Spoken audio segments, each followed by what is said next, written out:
बाबा शेख फरीद रहमतुल्लाह अलैह और शेख फ़खरुद्दीन उर्फ प्यारे मियाँ की मज़ार शरीफ पर आज इस गांव के 21वां पुश्त जनाब मोहम्मद नज़र आलम ने उत्तर प्रदेश पीसीएस में पहली मर्तबा इस गांव के होनहार ने कामयाब होने पर पूरे गांव की जानिब से ढोल ताशे के साथ लोगों ने फातिहा पढ़ने के लिए आज मौजूद हुए।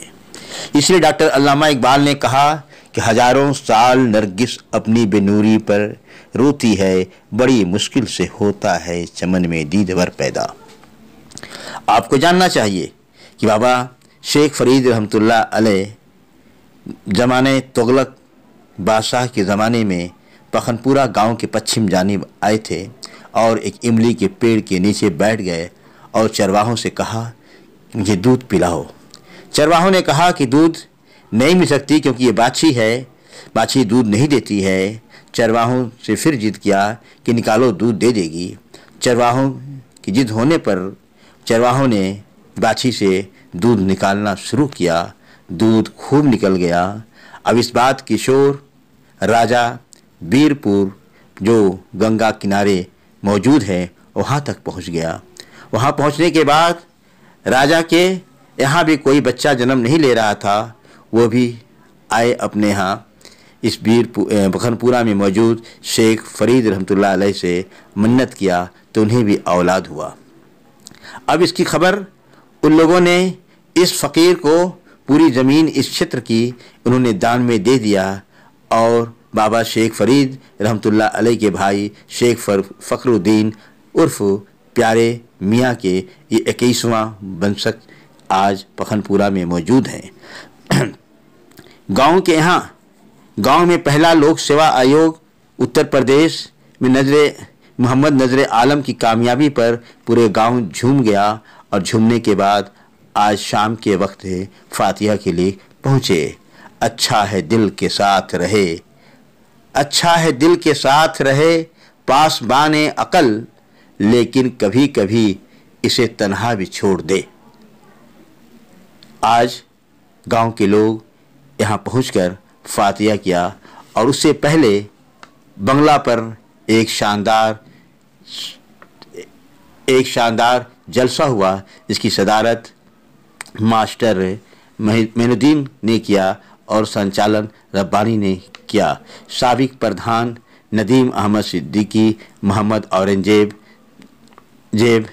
शम्स तबरेज, हाफिज पेशे इमाम, जामा मस्जिद शमसुल हक, जामा मस्जिद के सदर हाजी अनीस अहमद, तौकीर अहमद, असद सिद्दीकी वगैरह ख़ास तौर पर मौजूद है। इस अवसर पर जिस कॉलेज में बच्चा क्लास 10 से क्लास 12 तक पास किया है उसके प्रबंधक जनाब मैनेजर इम्तियाज़ अहमद से भी आप बातें सुने। जनपद गाजीपुर से जावेद बिन अली की विशेष ग्राउंड रिपोर्ट। कि मेरे कॉलेज में वो बच्चा हाई स्कूल और इंटर का एजुकेशन हासिल किया है और उसने मेरे कॉलेज का मान मर्दन बढ़ाया है, नाम बढ़ाया है और साबित किया है कि मस्ती इंटर कॉलेज में भी गुणवत्ता की पढ़ाई होती है। अगर ऐसा न होता तो उस कॉलेज के पढ़े बच्चे, पिछले साल एक IAS में आया गुप्ता जी, पीसीएस 2-2, 3-3 आ चुके गांव के बच्चे जो उसी कॉलेज से पढ़े और उसी कॉलेज का पढ़ा हुआ बच्चा खेल के मैदान में भी फीफा तक गया। तो ये हमारे लिए और पूरे गांव के लिए और मस्ती इंटर कॉलेज के लिए भी गौरवान्वित का विषय है कि मेरे गांव का, मेरे कॉलेज का ये होनहार बच्चा 5वीं पोजीशन जो हासिल किया है, यकीनन उसको एक अच्छी कुर्सी मिलेगी और उसने साबित किया है जो आजकल हवा चला है कि ये सरकार वो सरकार, मुस्लिम विरोधी सरकार। तो इस माहौल में उस पर एक शेर याद आता है कि आसमां छू के आने की ज़िद है हमें, आसमां छू के आने की ज़िद है हमें, धूप है या घटा है मुझे क्या पता, और मुझको अपनी उड़ानों से है वास्ता, किस तरफ की हवा है मुझे क्या पता।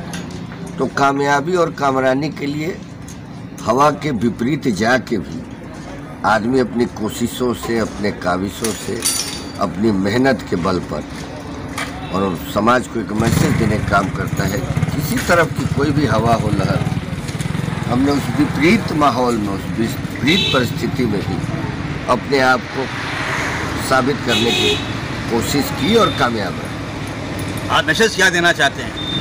मैसेज देना चाहते हैं कि तालीम हासिल अगर आप अच्छी तरीके से करते हो तो एक बेहतर कॉलेज के साथ साथ आपका लगन, आपका मेहनत बहुत मायने रखता है। और आप जितनी लगन और मेहनत से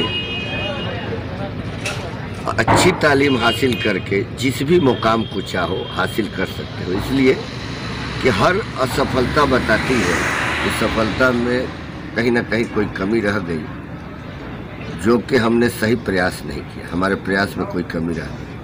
हर असफलता ये बताती है। तो यहाँ इस बच्चे ने साबित किया कि नहीं, हमने कोशिश भी सही दिशा में की और कामयाबी भी मुझे मिली। तो माहौल कोई भी हो, कैसा भी हो, आप खूब पढ़ें, अच्छी तालीम हासिल करें, मेहनत करें। और ऊपर वाला कहता है कि अगर आप 2 कदम चलोगे तो हम 4 कदम आपके साथ चलेंगे। शुक्रिया।